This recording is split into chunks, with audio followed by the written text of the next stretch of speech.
Hello, আসসালামু আলাইকুম। আজকে আমরা মিষ্টি কুমড়ার শাক খাবো। যা অনেকে আমরা বলি কুমড়ার শাক, অনেকে কুমড়া বললে বোঝে না, যার কারণে বললাম মিষ্টি কুমড়া।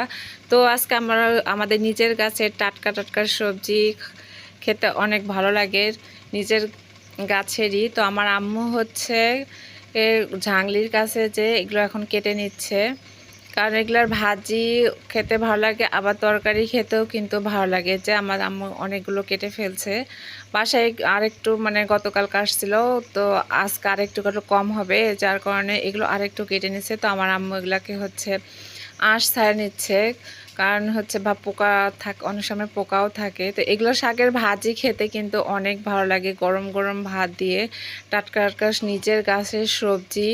আর বাজারে কিনতে গেলে মনে করেন যে বাসি থাকে, কখনো আবার টাটকাও আসে, কিন্তু নিজের গাছের হিসাব কিন্তু অন্যরকম।